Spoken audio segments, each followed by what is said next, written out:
할렐루야. 네. 오늘은 하나님을 떠난 인간의 실상이란 그런 제목으로 함께 은혜 받기를 원합니다. 로마서 1장의 앞부분은 하나의 서술적인 서론적인 내용을 다루고 있으면서 복음이란 무엇인가라고 설명합니다. 내가 복음을 부끄러워하지 아니하노니 이 복음은 모든 믿는 자에게 구원을 주시는 하나님의 능력이 된다 그랬어요. 근데 왜 복음이 이 땅에 필요할까? 왜 복음이 이 땅에 오셔야만 했을까? 복음의 주체이신 예수님이 왜 이 땅에 오셔야만 했을까? 그것은 바로 인간의 죄악 때문입니다. 그래서 로마서 1장 18절 이후부터 로마서 3장 초반까지는 인간의 더럽고 추악한 죄에 대해서 사도 바울은 설명하고 있습니다. 결국은 죄가 있기 때문에 복음이 필요한 것입니다. 죄가 왔기 때문에 인간에게 구원이 필요한 것입니다. 제가 지난 수요일에도 그런 말씀 드렸어요. 왜 병원이 필요하냐? 병이 있기 때문에 병원이 필요한 거예요. 왜 복음이 필요할까? 죄가 있기 때문에 복음이 필요한 거예요. 자, 그래서 이 땅에 어떻게 죄가 만연되었고 그 죄가 인간에게 어떤 영향을 미치고 있는지 사도 바울은 1장 후반절부터 3장 초반까지 인간의 가진 죄에 대한 실상을 우리에게 고발하고 있습니다. 특별히 오늘 우리가 읽은 이 본문의 내용들은 주로 이방인들이 짓는 죄에 대한 그런 모습들을 보여주고 있습니다. 알파코스라는 거 여러분 혹시 아시죠? 이렇게 새신자들이 잘 정착하는 그런 프로그램으로 많이 사용하고 있고 또 성도들이 영적으로 성숙하기 위해서 하나의 그 기도 프로그램 또 같이 음식도 나누고 함께 교제하면서 신앙의 깊은 비밀들을 깨달아가는 그러면서 또 성령의 충만함도 받는 1박 2일의 그 영적인 여행까지 포함한 이것이 바로 알파 코스라고 해서 지금은 뭐 조금 이전보다는 조금 열심히 덜 하지만 한때는 알파 코스를 많이 했던 적이 있어요. 저도 알파 코스를 한 10몇 년 이상 교회에서 이렇게 교우들과 함께 계속 회를 거듭하면서 알파코스 프로그램 운영해 왔는데 알파코스 할 때 제가 늘 자주 사용하던 유머가 있습니다. 강도하고 마누라하고 누가 더 무서울까? 뭐 그런 얘기입니다. 한 직장인이 오늘 월급 받는 날입니다. 그래서 이제 월급 봉투를 품에 안고 반가운 마음으로 집 앞 골목까지 왔는데 집 대문을 막 열려고 그러는데 하필이면 강도를 만났어요. 강도가 어떻게 월급 날인지 알고 있었는지 칼을 들이대고 돈을 내놓으라는, 봉투를 내놓으라는 겁니다. 근데 이 사람은 내놓을 수가 없어요. 나는 죽으면 죽었지 이 봉투만은 뺏길 수 없다는 거예요. 이 강도가 그래. 아니 너 생명이 귀하지 돈이 귀하냐? 아니라는 것입니다. 내가 오늘 월급 받아가지고 집 앞에서 강도를 만나서 월급 봉투째 뺏겠다면 우리 마누라가 믿어주겠냐는 거예요.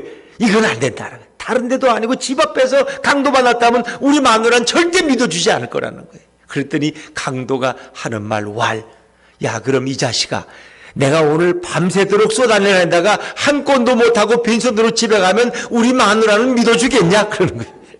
둘 다 마누라가 무서워서 한 건 해야 된다는 것입니다. 자, 마누라가 무서울까? 죄가 무서울까? 근데 마누라보다 더 무서운 것이 바로 죄라는 것입니다. 왜냐하면 죄는 쓰나비보다도 무섭고 지진보다도 무섭고 해일보다도 무섭고 세상에서 가장 무서운 것이 죄라는 것입니다. 죄를 쉽게 표현하면 마치 코로나와 같아. 지진과 쓰나미는 해일은 이례적으로 끝나지만 죄는 한 번 뿌리를 내리면 결코 쉽게 사라지지 않습니다. 그 죄는 또 다른 사람을 오염시키고 그 죄의 뿌리는 깊어서 쉽게 뽑아내지도 못해. 마치 잡초를 잘라내면 다시 거기서 잡초가 자라듯이 그 죄는 뿌리를 제거하지 않으면 쉽게 사라지지 않는 것입니다. 죄는 전염되기 때문이다. 그래서 여러분들 오늘 마스크를 다 쓰고 이렇게 와서 예배 드리는 게 혹시 공기 중에 코로나균이 바이러스가 내게 옮을까 봐. 그래서 어느 날 보니까 이렇게 유리가 와 있어요, 유리가. 그래서 이게 뭐 방탄유리인가, 총으로 쏠까 봐 그랬더니 이게 제가 이제 침 튀기지 말라고 이렇게 갖다 놨어요. 왜? 우리는 바이러스. 죄는 바이러스보다 더 강한 전염력을 가지고 있다는 거예요. 그래서 무섭다는 거예요. 죄는 한 가정을 넘어뜨리고 회사를 넘어뜨리고 민족을 넘어뜨린다는 거예요. 이 죄가 그래서 무서운 거예요. 죄에는 유혹의 힘이 있습니다. 죄는 달콤하게 보여요. 여러분 길가에 지나가다가 똥을 만날 수 있지만 그 똥을 보고 누가 밟겠습니까? 똥을 보면 피해 가잖아요. 그런데 죄는 똥과 다르다는 거예요. 죄는 너무나 향기나고 너무나 달콤하고 너무나 아름답고 너무나 먹음직스럽고 한번 만지고 싶은 것이 죄예요. 아이고, 저거 한번 만지고 죽으면 소원이 없겠다. 저거 한번 먹어보고 죽으면 소원이 없겠다. 이럴 정도로 매력적인 것이 매력 덩어리야 아주. 그게 죄예요. 그래서 사단은 어떻게 해요? 광명한 천사로 가장하고 우리를 찾아오는 거예요. 그래서 많은 그리스도인들이 준비 없이 있다가 죄에게 희생당하고 사단의 도구 역할을 하는 거예요. 죄에는 또 권세가 있다면 믿으시겠습니까? 아니, 죄에 무슨 권세가 있어? 인간은 죄의 노예가 될 수 있습니다. 처음엔 인간이 죄를 선택하지만 그 다음은 죄가 우리를 지배하고 조종합니다. 처음에는 아담이 뱀의 꾀임을 받고 선악과를 따먹을 수도 있고 안 따먹을 수도 있어요. 근데 따먹는 순간 그 다음부터 아담이 주인이 아니라 사단이 그의 주인이 되고 죄가 그를 지배하는 거예요. 그래서 인간은 죄의 노예가 되어서 비참하게 살아가는 거예요. 죄는, 사단은 결국 인간을 끌고 다니다가 마지막 지옥으로 던져버리는 거예요. 요한복음 8장 34절에 보니까 죄를 범하는 자마다 누구의 종이라고요? 죄의 종이라는 거예요. 우린 죄의 종이. 어떻게 사람이 죄의 종이 될 수 있어? 하나님의 종이 돼야지. 예수의 종이 돼야지. 그런데 인간이 범죄하면 죄의 종이 돼서 죄가 시키는 대로 살아가는 불행한 존재가 되는 거예요. 더구나 죄는 형벌성이 있어요. 죄는 반드시 대가를 치른다는 겁니다. 식당에 가서 밥을 먹으면 나올 때 뭐하고 나와야 돼요? 뭘 내고 나와요? 밥값을 내고 나와야지. 밥값을 치르고. 밥값 낼 돈이 없이 밥 먹으면 가서 설거지라도 1시간 해주고 와야 돼. 왜? 밥값 대신. 대가를 반드시 요구해. 죄는 반드시 대가를 요구합니다. 그래서 로마서 6장 23절에 보니까 죄의 삭은 사망이라 그랬어요. 죄의 삭은. 죄는 반드시 대가를 요구해. 더구나 죄는 분리성이라는 그런 특성을 가지고 있어요. 죄가 오면은 하나님과 우리가 분리되어지는 겁니다. 하나님과 인간이 하나가 되지 못해. 죄가 들어오면 부부가 서로 분리되는 거예요. 죄가 들어오면 부모와 자식이 나눠지는 거예요. 죄가 들어오면 남과 북이 한 나라이지만 갈라지는 거예요. 특히 북한에는 공산주의라는 칼마르스 사상이 와서 우리 대한민국과 남한과 영원히 함께할 수 없는 너무나 잘못된 사상에 오염되어 있고, 김정은이라는 한 인간을 절대시하고 그만을 추앙하고 그를 위해서 모든 인민들은 희생하고 비참하게 살아가는 거예요. 하루 먹을 것도 얻지 못하고 수백만이 굶어 죽고. 그것이 북한 사회야. 근데 북한 사회를 왜 동경하는지 모르겠어. 거기가 그렇게 좋으면 그냥 갈 사람들은 좀 가라 그러면 좋겠어. 가라 그러면. 얼마나 좋은지 가서 체험 좀 하고 오게. 평양만 그럴듯하게 지어놨지. 평양엔 지하철 다닌다고 하지. 평양을 넘어서면 다 완전히 사람이 살 수 없는 그런 아비규환의 나라가 바로 북한입니다. 죄는 하나님과 우리를 분리시켜요. 이사야 59장 1절에 보니까 여호와의 손이 짧아 구원치 못하심도 아니요 귀가 드나여 듣지 못하심도 아니요 오직 너희 죄악이 너희와 너희 하나님 사이를 내었다 그랬습니다. 죄는 벽을 만들고 죄는 분리시키는 거예요. 여러분, 그러니 우리는 할 수만 있으면 죄를 멀리해야 될 줄로 믿습니다. 옆에 분들, 앞뒤 분들하고 한번 인사합시다. 죄는 가능하면 멀리 갑시다. 시작. 죄는 가능하면 멀리 둡시다. 멀리. 그렇죠. 예전에는 뭐 그런 말 했어요. 화장실은 멀리 있을수록 좋다. 뒷간이라 그래가지고 저 대문 밖에 그냥 화장실 한번 가려면 난리가 나. 아이들이 무서워해서 그냥. 그래서 누가 초롱불 켜주고 밖에서 기다리고 뭐 난리가 나. 그리고 사돈 집은 멀리 있을수록 좋다 그랬는데 요즘은 사돈도 옆집에 살고 화장실은 다 안방에 들여놓고 요즘은 그런 시대. 그러나 죄는 멀리 있어야 돼. 가까이 두지 마세요. 여러분, 불나방이 촛불 곁에 가면은 어떻게 합니까? 불에 타 죽기 쉽습니다. 예전에 우리가 예전엔 나이롱 바지가 많았어요. 이렇게 솜 바지, 추우니까 나이롱. 근데 이 나이롱이라는 게 뭐에 약해요? 풀에 약하지. 그래서 엄마가 새 옷 장날 갖다 주면 학교만 갔다가 난로 옆에 그냥 훌쩍으라고 있다 보면 아유 집에 오면 난리가 나는 거. 왜? 그 나이롱 바지에 그냥 그 난로이 돼가지고 이만큼 구멍이 생겼어. 그러면 그냥 그냥 여기서 이 솜이 이렇게 나와. 뭐 이렇게 스펀지가 나오고 그렇죠 드러나고 참 곤란해요. 난로 곁에 가면 나이롱 옷은 너무나 쉽게 녹아버리고 마는 거예요. 정말 여러분의 마음에 또 우리들의 가정에 죄가 들어오지 못하도록 우리는 늘 경계해야 할 것이고 성령의 충만을 사모해야 될 줄로 믿습니다. 그래서 결론부터 말하면 죄의 문제를 해결하려면 먼저 우리는 죄를 깨달아야 되고 내가 죄인임을 고백해야 되고 그리고 죄를 하나님 앞에 회개해야 돼. 마음으로 깨닫고 입술로 고백할 때 하나님은 우리 죄를 용서하신다고 약속하셨어요. 요한일서 1장 9절에 만일 우리가 우리 죄를 자백하면 그는 미보시고 의로우사 우리 죄를 사하시며 우리를 모든 불의에서 깨끗하게 하실 것이요. 우리를 모든 더럽고 추악한 죄에서 깨끗게 하시는 분이 우리 예수님의 보혈인 줄로 믿습니다. 그리고 예수님의 피로 우리가 씻음을 받을 때 우린 정결함을 입어요. 그 죄가 진홍같이 붉을지라도 눈과 같이 희어질 것이요. 진홍같이 붉고 더러운 죄도 예수님의 보혈로 씻으면 눈과 같이 희어질 것이다. 하나님께서는 동이 서에서 먼 것처럼 그 죄를 멀리 던져버릴 것이라고 말씀하셨습니다. 다시는 그 죄를 끄집어낼 수 없다고 말씀합니다. 그러나 우리가 회개치 않은 죄는, 고백하지 않은 죄는, 인정하지 않은 죄는 그대로 남아있는 것입니다.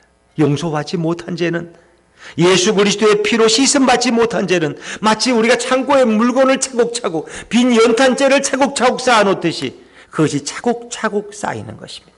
그리고 거기에 그 죄가 쌓일 때 하나님의 진노가 임하는 것입니다. 지금 역사 속에 전쟁이 어떤 이렇게 몇십 년마다 정기적으로 전쟁이 오고 또 전염병이 와요.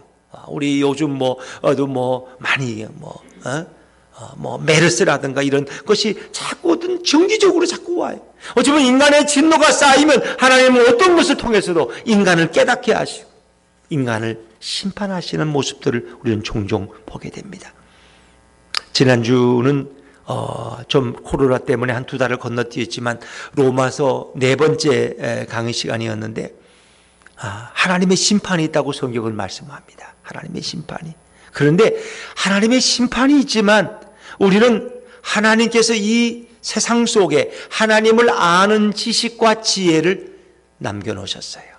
그래서 우리는 떠오르는 태양을 보고 사계절의 변화를 보고 또 우리는 하나님 주신 이런 성경의 지식을 통해서 하나님을 모른다고 더 이상 핑계할 수 없게 되었어요. 누구도 하나님을 난 모른다고 말할 수 없어. 왜? 하나님이 모든 자연 속에 하나님이 살아계심을 우리에게 계시하고 드러내고 계시기 때문에 적어도 우리 누구든지 자세히 살펴보면 하나님이 이렇게 살아계시는구나 것을 자연을 통해서도 또 하나님이 우리에게 허락하신 말씀을 통해서도 우리는 부인할 수가 없다는 것입니다. 그래서 우리는 이제는 죄를 깨닫고 죄에서 떠나는 자만이 그리고 예수 그리스도를 믿고 영접하는 자만이 참으로 죄를 극복하고 구원받을 수 있다고 로마서는 반복해서 말씀하십니다. 그래서 로마서 전체의 내용을 한번 우리가 미리 요약하면 먼저 하나님은 우리를 벌거벗기시는 겁니다. 이 죄로 더러워진 인간의 이 누추함과 이 부끄러운 모습을 다 벗기시는 거예요. 그냥. 그래서 마치 우리가 아람의 그 나아만이라는 장군이 있었죠. 나아만은. 근데 이스라엘의 계집 소녀가 이제 포로가 돼서 나아만의 집에 가서 이렇게 주방에서 일을 하고 이렇게 식모 일을 하는 거예요. 이렇게 심부름도 하고. 그런데 가만히 보니까 나아만이 옷을 벗었는데 그 옷이 고름덩어리, 피가 묻고. 그때 우리 장군 나아만은 이 아람에서는 대장군이지만은 국방장관이지만 그런 이 문둥병자라는 걸 알게 됐어요. 그러면서 주모에게 나아만의 부인에게 우리나라에 가면 아주 용한 선지자님이 계시는데 그에게 가면 이 장군님의 병이 고침받을 수 있다고 그러죠. 나아만은 겉에는 화려한 옷을 입지만은 안에는 그 속이 썩고 문드러져서 문둥병으로 고름이 흘러버리고 있다는 거예요. 그런데 나아만이 돌아갔더니 어떻게 해요?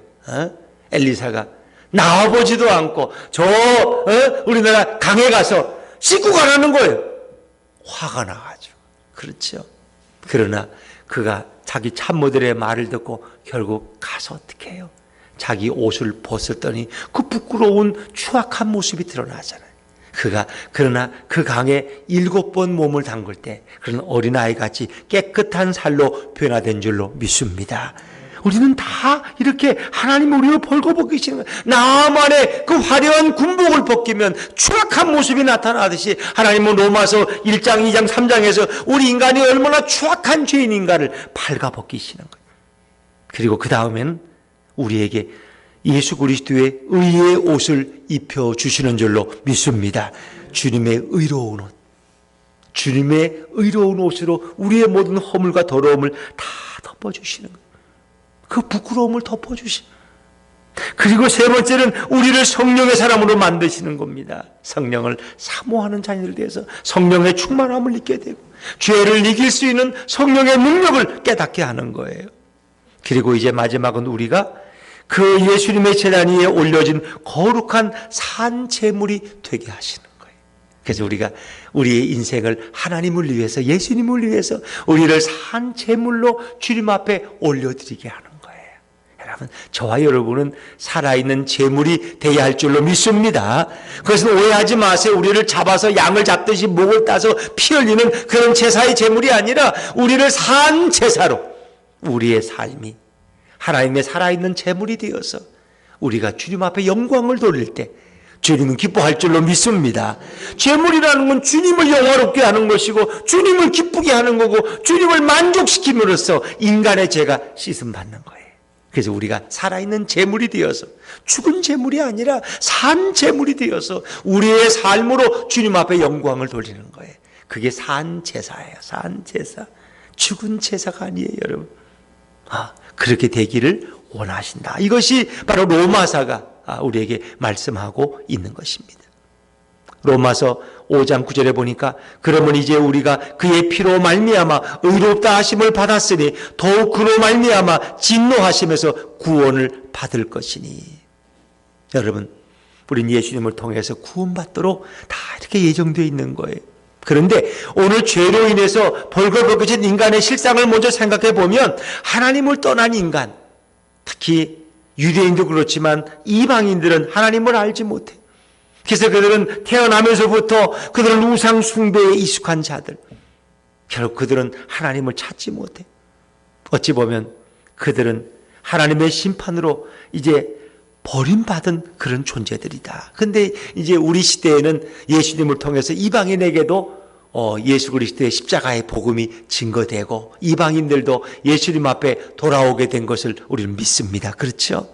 자, 그런데 오늘 성경은 예수님이 이 땅에 오시기 전에 인간들은 다 버림받은 존재들이에요. 버림받은 존재들. 자, 우리 한번 24절 말씀을 한번 읽어볼까요? 다시 돌아가서 24절입니다. 24절 시작. 그러므로 하나님께서 그들을 마음의 정욕대로 더러움에 내버려 두사 그들의 몸을 서로 욕되게 하게 하셨으니. 내버려 두사. 내버려 둔 거예요. 자, 어떤 이방인들이 어떤 죄를 지었느냐? 22절 23절을 제가 읽을게요. 스스로 지혜 있다 하나 어리석게 되어 썩어지지 아니하는 하나님의 영광을 썩어진 사람과 새와 짐승과 기어다니는 동물 모양의 우상으로 바꿨느니라. 하나님을 모르니까 그들은 우상을 숭배하며 짐승들을 섬기는 거예요. 또 25절 말씀을 읽어보면 25절입니다. 시작. 이는 그들이 하나님의 진리를 거짓 것으로 바꾸어 피조물을 조물주보다 더 경배하고 섬김이라. 주는 곧 영원히 찬송할 이시로다. 아멘. 피조물을 조물주보다 더 경배해요. 이방 세계에서는 하나님을 모르기 때문에 인간을 하나님처럼 경배하는 거예요. 섬기는 거예요. 하나님보다 더. 이것은 잘못된 거죠. 진리를 거짓으로 바꾼 자들. 근데 하나님은 그들을 어떻게 해요? 그들의 마음의 정욕대로 그 더러움에 내어버려 두신다는 거예요. 이게 어찌 보면 하나님의 일종의 심판이에요. 그들이 깨닫고 자연을 통해서 또 선지자들을 통해서 깨닫고 회개하고 돌아오지 아니하면 그들은 어떻게 해요? 하나님이 그냥 그 더러움에 내어버려 두신다는 거예요. 그게 일종의 하나님의 심판이에요. 그냥 내어버려 두면 어떻게 해요? 그렇게 살다가 그런 영원한 심판을 받고 영원한 지옥에 떨어지는 존재들이 되는 거예요. 자, 26절 말씀, 26절입니다. 시작. 이 때문에 하나님께서 그들을 부끄러운 욕심에 내버려 두셨으니 곧 그들의 여자들도 순리대로 쓸 것을 바꾸어 영리로 쓰며, 그 시대, 로마 시대 이방인들의 풍습이 바로 이런 것이었어요. 하나님께서 그들을 부끄러운 욕심에 내버려 두셨으니, 이 내버려 뒀다는 것은 우리가 말하면 유기하다, 포기한다, 그런 의미를 가지고 있어요. 하나님을 알지도 아니하고 하나님을 찾지도 아니하는 그들은 하나님을 그냥 그대로 방치하신다는 거예요. 그런데 그들은 어떤 죄를 짓느냐? 여자들도 순리대로 쓸 것을 바꾸어 영리로 쓰며, 그들의 죄가 어디까지? 여자들도 영리로 쓴다는 건 뭐예요? 하나의 동성애가 로마 시대에 유행했다는 거예요. 여자들은 여인들끼리 성적인 관계를 맺고, 또 20절에 남성들은 남자들끼리 동성애의 관계를 맺는, 이렇게 죄악의 밑바닥까지 떨어진 그 시대의 성적 타락, 그것은 우상 숭배에서 온 것이고, 하나님을 찾지 않는 이방인들의 모습이 바로 이와 같다는 것입니다. 하나님을 모르기 때문에 예수님을 영접하지 않은 그들의 모습은 이렇게 방치된 모습. 그들을 그냥 부끄러운 욕심에 내버려 두셨다. 이 내버려 두신다는 말씀이 계속 반복되지 않습니까? 그러니까 하나님이 그냥 내버려 두는 게 가장 무섭다는 거 아세요, 여러분? 그러니까 하나님이 우리나라에 코로나를 주시고 세계 열방에 이 코로나라는 재앙을 주신 것은 은혜예요? 이것은 심판이에요? 다 맞아요. 심판이기도 하고 하나님이 부어주신 은혜이기도 해요. 하나님이 그냥 방치하면 그냥 내버려 둬요. 그렇게 인간들은 점점 하나님을 떠나다가 다 심판받고 죽음에 던져져요. 그러나 하나님은 사랑하시기 때문에 이 코로나라는 재앙을 통해서 인간들을 부르고 계신 거예요. 내게로 돌아오라는 거예요. 하나님을 다시 찾으라는 거예요. 여호와께 돌아오라고 말씀하시는 거예요. 그런데 그들을 그냥 내버려 두는 것은 심판 중에 가장 큰 심판이에요. 자, 또 28절 말씀 한번 건너뛰어 볼까요? 28절입니다. 시작. 또한 그들이 마음에 하나님 두기를 싫어하며 하나님께서 그들을 그 상실한 마음대로 내버려 두사 합당하지 못한 일을 하게 하셨으니, 이건 하나님이 그들로 하여금 죄를 짓도록 하나님이 조종하신다는 것이 아니라 하나님이 그냥 그들을 방치하신다는 거예요. 내버려 두셨다는 거예요. 내버려 두셨다. 하나님도 포기한 인생들, 여러분, 그 얼마나 부끄러운 인생이고 얼마나 비참한 인생인지 몰라요. 은혜라는 건 뭐예요? 하나님이 붙들고 계시는 게 은혜예요. 그러나 포기나 유기는 그냥 내버려 두시는 거예요. 하나님이 여러분의 인생을 그냥 버려 두신다면, 여러분이 하나님을 떠나 교회를 떠나서 곁길로 세상길로 방탕길로 가는 것을 하나님이 막지 않고 그냥 버려 두신다면 그건 최고의 재앙이에요. 최고의 비극이에요. 근데 하나님은 여러분이 잘못된 길로 갈 때 어떻게 해요? 매를 때려서라도 깨닫게 하시고 다시 돌아오게 하시는 줄로 믿습니다. 매를 좀 맞으셨으면 그건 은혜예요. 하나님이 여러분을 붙들고 계시는 거야. 사랑의 줄이 놓아줄 수 없는 거야. 내 사랑하는 딸아, 내 사랑하는 아들아, 너를 내가 포기할 수 없다. 너는 내 품에 있어야 돼. 놓아줄 수가 없는 거예요. 그러나 하나님이 그냥 버려두신다면 그건 하나님의 심판이에요. 그러니까 하나님의 징계나 하나님의 간섭은 사랑의 결과고 은혜의 결과입니다. 그래서 우리가 때로는 하나님이 나를 매를 때리실 때 내가 병들었다는 거 오히려 감사할 수 있어요. 내가 사업에 어려움이 올 때 내가 오히려 감사할 수 있어요. 왜? 하나님을 찾는 기회가 되기 때문에. 그런데 만약에 내가 잘못된 길로 가고 내가 범죄하고 하나님을 떠났는데도 하나님마다 잘 돼, 돈은 더 잘 벌려, 수입은 점점 늘어나, 그러면 축복이에요, 저주예요? 저주예요. 그건. 내가 하나님을 떠났는데 사업이 너무 잘 돼, 그냥 하나님마다 잘 돼, 그러면 하나님이 완전히 버리신 거야. 그건 버리신 거야. 그게 축복이 아니에요. 근데 어리석은 사람들은 그걸 축복이라고 생각해. 하나님이 그냥 버리시기로 작정한 거야. 근데 내버려 두시는 거야, 죄악 가운데. 그럼 마귀가 그의 마음을 지배하고 세상에 돈맛도 늘고 뭐 축복이니 먹이지만 그 영혼은 마지막에 지옥에 떨어지고 마는 거예요. 그러니까 하나님이 우리를 인생에 간섭하시고 우리를 징계하시는 것이 얼마나 큰 사랑이고 얼마나 놀라운 은혜인가를 우리가 깨달을 수 있어야 돼. 범죄하는데 주일 성수도 안 하고 세상 돈에 눈이 똑이 들어 살아가는데 그들 다 잘 돼. 하나님이 완전히 포기하신 거야. 그걸. 이것이 하나님을 떠난 인간의 실상입니다. 어딘가 아프고 어딘가 매를 맞고 어딘가 따끔한 맛을 볼 때 하나님이 아직도 나를 사랑하시는구나. 그 사랑 때문에 다시 우린 주님의 품으로 돌아올 수 있는 거예요. 하나님을 떠난 인간은 완전히 버림받습니다.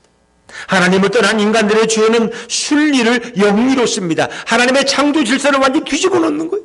하나님이 창조할 때 남성과 여성이 한 가정을 이루고 부부가 되도록 만들었는데 여자가 여자끼리 결혼하고 남성이 남성끼리 결혼하는, 이거는 완전히 순리를 영리로 바꾸는 거예요. 하나님이 그 사회를 버리기로 작정한 거예요. 더구나 그런 사회가 그것이 어떤 정치인들에 의해서 그것이 보호받고 그것이 무슨 차별 금지들이 무슨 이렇게 인권이라는 이름 하에서 그런 일들이 합법화될 때 그 사회는 자칫하면 완전히 버림받은 사회가 될 수 있다. 왜? 그것은 하나님의 창조 질서를 정면으로 어기는 것이기 때문이라는 것입니다. 여러분, 그렇습니다. 동성애는 우리가 그 동성애자들을 불쌍히 여기고 그분들을 사랑하고 그분들을 위해서 기도해 줘야 돼요. 또 그분들을 위한 의학적인 이런 도움을 우리는 줄 수 있어야 돼요. 그러나 동성애를 오히려 합법화하고 그것을 무슨 자랑처럼 여기고 그것은 하나님의 창조 질서를 어지럽히는 일이다 하는 것입니다. 하나님을 떠난 인간들은 하나님을 마음에 두기를 너무너무 싫어해요. 하나님의 마음에 두기를 싫어해요. 26절에 보니까 또한 그들이 마음에 하나님 두기를 싫어하며, 하나님 두기를 싫어하는 사람들은 결국 어떻게 죄를 짓는지 아세요? 자, 우리 29절 말씀 한번 읽어볼까요? 29절입니다. 29절 시작. 곧 모든 불의, 추악, 탐욕, 악의가 가득한 자요, 시기, 살인, 분쟁, 사기, 악독이 가득한 자요, 수군수군하는 자요. 그렇습니다. 하나님을 마음에 두기를 싫어하는 자들, 하나님을 떠난 자들은 본질적인 죄가 먼저 소개됩니다. 불의, 추악, 탐욕, 악의, 이건 인간의 본질적인 죄예요. 그런가 하면 이웃과의 관계 속에서 나오는 죄가 있어요. 우리가 누군가가 잘 되면 그를 시기하고 누군가를 미워서 죽이려고 해, 살인이에요. 또한 누군가와 싸워 분쟁하는 거예요. 또 누군가를 속여 사기를 치는 거예요. 그런가 하면 내 속에 악한 독부리가 가득해요. 그리고 그에 대해서 수근수근해요. 비방해요. 이런 모든 것들. 또 되게 30절에 나오는 죄악들은 공동체에 대한 죄, 교회 공동체니 사회 자체에 대한 죄. 자, 공동체에 대한 죄 한번 읽어볼까요? 30절, 31절 시작. 비방하는 자요, 하나님께서 미워하시는 자요, 능욕하는 자요, 교만한 자요, 자랑하는 자요, 악을 도모하는 자요, 부모를 거역하는 자요, 우매한 자요, 배약하는 자요, 무정한 자요, 무자비한 자라. 공동체 속에 일어나는 죄악들이 남을 늘 비방해, 누군가를 계속 헐뜯어, 그리고 능욕한, 누군가를 욕을 보여, 그리고 사람들 앞에 자신을 자랑하고 드러내는 교만을 자했어. 그리고 자기 자신을 으쓱대고 자랑해요. 자랑하지 않으면 못 살아. 그 자기 자신이 못한 사람을 멸시해, 악을 도모해, 그리고 부모를 거역해. 가정에서 부모를 거역하는 자들, 이 공동체를 파괴시키는 죄악들. 또 우매한 자요, 배약이란 배신하는 자요, 무정한 자요, 사랑이 없는 자요, 무자비한 자요, 긍휼이 없는 자요, 남을 용서할 줄 몰라요. 한 번은 원수는 평생 원수야. 이런 공동체의 죄악들, 이것이 하나님을 마음에 두기 싫어하는 이방 사회 속에서 일어나는 이런 잘못된 죄의 모습들을 오늘 성경은 고발하고 있는 것입니다. 하나님을 떠난 인간의 실상은 바로 이와 같은 거예요. 진리를 거짓으로 바꾸고 피조물을 조물주보다 더 경배하고 짐승들을 놓고 우상처럼 숭배하고 하나님을 내 마음에 두기를 싫어하고 그리고 창조 질서를 어지럽혀 순리를 영리로 사용한다는 것입니다. 이 깨어진 창조 질서, 이것이 바로 인류 사회의 큰 멸망의 원인이 된다는 거 아세요? 이 순리를 영리로 쓰는 사람들은 하나님을 인정하지 않습니다. 무신론자입니다. 그래서 이 사회를 어지럽히는 죄의 가장 큰 요소 중에 하나가 진화론입니다. 진화론. 하나님이 인간을 창조하신 것이 아니라 인간은 아메바로부터 출발했고 원숭이가 인간의 조상이라는 거예요. 원숭이가 우리의 조상이. 그렇기 때문에 사람들은 극단적인 선택을 너무 잘해. 원숭이 자식이 뭐 죽는 게 뭐 아쉬워. 원숭이가 무슨 가치가 있어요. 짐승 같은 생명인데. 그래서 쉽게 자기 생명을 끊어. 그러나 나를 하나님이 창조하셨고 내가 하나님의 형상대로 지음받은 존재예요. 내가 하나님의 사랑받은 자녀라면은 그렇게 쉽게 내 생명을 끊을 수 없는 거예요. 학교에서 진화론 교육을 받은 사람들은 자기 생명 끊는 것이 너무, 지금 뭐 코로나 때문에 죽어가는 사람들 그런데 사실은 지금 자살하는 사람들이 사회의 부지기수라는 거예요. 우리나라가 OECD 30개국 중에서 자살 1위라는 거 아세요? 그 얘기는 바꿔 말하면 세계 자살 제일 많이 하는 나라예요, 우리나라에. 그걸 통계를 안 내보내서 그렇지. 9시 뉴스에 안 나와서 그렇지. 다 그거 안 내보내고 작정했다니까. 코로나로 죽는 사람만 내보내고. 독감 백신 주사 맞았다가 죽는 사람 숫자만 세보내지. 그냥 자살하는 사람들이 얼마나 많은지 몰라. 비관해서, 우울에 빠져서, 직장을 잃어서, 사업이 안 돼서, 가게 문을 닫게 돼서 너무너무 고통당하는 사람들이 많아. 근데 그들이 하나님을 모른다는 거예요. 인간의 진화론에서 왔게. 원숭이의 후손들이니까 뭐 생명이 아까울 게 뭐 있어. 더 좋은 세상 가려면 빨리 죽어야지. 그래서 불교에 이런 거죠. 요즘 드라마가 계속 불교에 무슨 뭐 그런 거 주제 아닙니까? 그래서 이 다음에 태어날 때는 야, 더 좋은 집에 태어나라. 너 가난한 집에 태어나 얼마나 고생했냐? 돌고 도는 세상에. 개가 죽어도 그래, 아이고 우리 아까운 개 6시간이나 창살에 쬐어가지고 개 호텔에 사서 이렇게 죽어갔구나. 다음에는 더 좋게 태어나서 더 훌륭하게 살아야지. 사람으로 태어나 다음에는 그렇게 명복을 빌어. 개 장례식에 가보면 그렇습니다. 인간들은 그렇게 불교를 숭상하고 불교의 잘못된 교리를 따르고 진화론을 따라가고 더 나아가서 이런 동성애에 빠지고, 그렇죠. 하나님이 없다고 주장하는 자들이 얼마나 많이 있냐는 거예요. 그렇기 때문에 결국은 우리 인간에게 하나님은 깨닫게 하기 위해서 인간들을 사랑하시기 때문에 재앙도 주고 때론 지진도 보내고, 또 미국도 툭하면 산불이야. 요즘에는 그냥 LA도 산불 나가지고 가운데 어딘가 뭐 우리 한인들이 가장 많이 사는 곳에 해서 엄청난 가구가 대피하고, 뭐 미국은 툭하면 불이야. 미국도 회개할 게 너무 많아요. 나름 은혜라는 건 뭐예요? 하나님께서 붙들고 계시는 게 은혜예요. 여러분 이렇게 길 가다 보면 높은 언덕 위에 이렇게 리어카를 끌고 연탄 배달하던 아저씨들이 그 올라갈 때 힘들잖아요. 밀어드리고 그러잖아요. 그런데 그 높은 곳에서 올라갈 때도 힘들지만 내려올 때가 더 힘들다는 거 아세요, 여러분? 왜? 잘못하면 브레이크가 없기 때문에 막 내다치면 다쳐요. 그냥 뒤집어진다고요. 연탄 리어카가. 그 때문에 내려올 때가 더 조심스럽다는 거 아세요? 올라갈 때도 힘들지만은. 여러분, 근데 은혜라는 거는 그 무거운 리어카를 주님이 손에 잡고 계시는 거야. 잡고 계시기 때문에 우리가 낭떠러지게 안 떨어지고 유지되고 있는 거야. 그나마 그게 은혜야. 은혜 안에 있는 거야. 그러나 하나님이 놓아버리면 그 가득 짐을 실은 그 리어카는 그냥 낭떠러지기로 내리막길을 달려서 그냥 뒤집어지고 다 이렇게 어려움 당할 거예요. 은혜라는 건 하나님께서 두 손으로 우리를 붙들고 계신 줄로 믿습니다. 사랑의 줄이 우리를 굳게 사슬로 붙들어 매고 계시는 거예요. 그래서 인간의 마음은 언덕에 놓여진 수레와 같은 거예요. 손을 놓는 순간 우리는 굴러 떨어질 수밖에 없는 존재다. 그런데 어떻게 안 떨어지냐? 우리 예수님이 우리를 사랑으로 잡고 계시거든. 우리를 놓아주지 않으시거든. 사랑하는 딸아, 나를 따라서는 안 돼. 너는 멸망의 길로 가서는 안 돼. 내게 돌아와야 돼. 그렇기 때문에 우리는 깨닫고 회개하고 다시 예수님의 품으로 올 때 우리 인생은 놀랍게 회복될 줄로 믿습니다. 전화위복의 기회가 되는 거예요. 죄라는 건 그렇게 무서워요.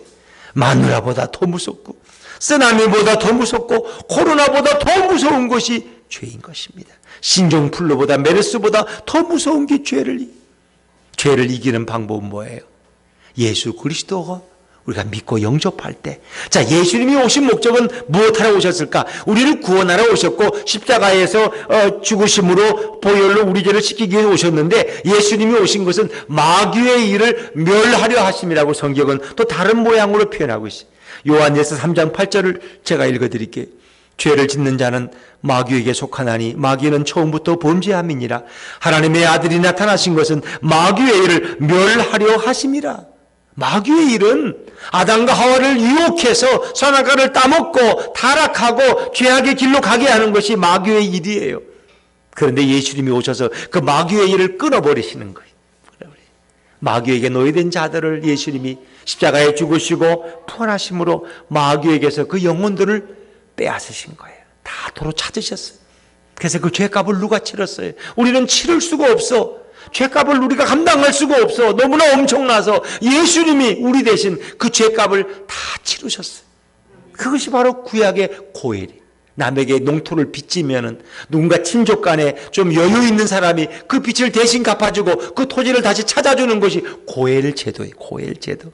그래서 나오미의 가정은 룻의 남편이 죽었으니까 어떻게 해요? 나오미가 그 보아스라는 유력한 사람의 농토에 가서 너가 양식을 줍다가 그 벼이삭을 줍다가 결국 보아스의 눈에 들었고 그와 아내가 되어서 그가 친족물을 자가 되잖아요. 그래서 룻의 가문의 대를 이어갈 자식을 낳아주잖아요. 여러분.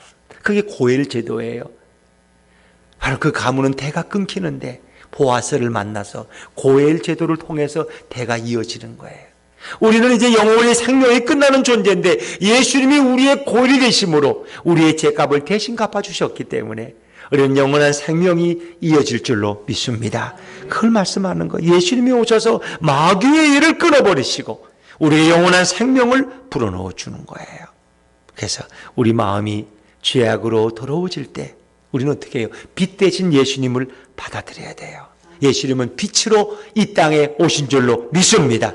이 어두운 땅에 온데 사람들은 그 빛이 예수님인 줄 알지 몰랐다는 거예요. 그래서 우리가 성탄절에 어찌보면 추리의 빛을 바라는 것은 뭐 산타클로스의 전설 때문이 아니라 빛 대신 예수님을 우리에게 상징적으로 보여주는 거예요. 빛 대신 예수님. 예수님은 그래서 나는 세상의 빛이다 라고 말씀하세요. 예수님의 빛을 이어받은 우리가 그 빛을 반사하는 거예요. 그래서 너희는 세상의 빛이다. 근데 원래 빛의 근원 대신 예수님의 빛을 받아서 우리가 세상에서 착한 행실을 살 때 우리가 세상의 빛이 될 줄로 믿습니다. 너희는 세상의 소금이다. 원래 예수님이 소금인데 우리가 그분을 믿는 순간 우리는 세상에 참으로 거룩한 자로 살아가는 부패를 방지하는 소금과 같은 역할을 하는 거예요. 여러분, 이 빛이 비치면 곰팡이나 습기가 들어오질 못합니다. 저는 마석기도원이라고 저 있는데, 그러면 그 원목님이 그래. 한번 사진을 찍었더니 그 방이 약간 지하실 방들이 있는데 그 천장에 뭐 얼마나 곰팡이가 폈는지 그냥 놀랬다고 사진을 찍어 보내셨더라. 그래. 그 빛이 들어오지 않으니까 곰팡이가 펴요. 근데 빛 대신 예수님이 우리 삶 속에 들어오실 때 모든 죄악의 습기나 죄악의 곰팡이는 다 제거될 줄로 믿습니다. 죄를 이기는 길, 범죄하지 않는 길은 빛 대신 예수님을 우리 안에 모시는 것입니다. 내가 스스로 내 영혼을 청소하려고 하지 말고 우리의 마음속에 빛 대신 예수님을 모셔드리는 것입니다. 영접하는 자, 곧 그 이름을 믿는 자들에게는 하나님의 자녀가 되는 권세를 주실 뿐 아니라 빛 대신 예수님이 우리의 심령 가운데 늘 임재하셔서 우리를 다스리시고 우리를 통치하시는 거예요. 치유의 강선을 보내주시는 거예요. 그래서 모든 죄악의 쓰레기와 죄악들은 예수님의 보혈로 깨끗이 맑게 씻어주실 줄로 믿습니다. 빛 대신 예수님을 내 안에 구주로 모셔드리고 그분의 통치 가운데 그분을 내 인생의 주인으로 모시고 살아갈 때 우리는 날마다 죄와 싸워서 이기고 승리하며 주님을 찬양하는 승리의 삶을 살게 될 줄로 믿습니다. 빛 대신 예수님을 오늘 여러분의 마음속에 다 영접하시고 예수님과 영원히 동행하는 승리의 성도들 되시기를 주 이름으로 축원합니다. 기도하겠습니다.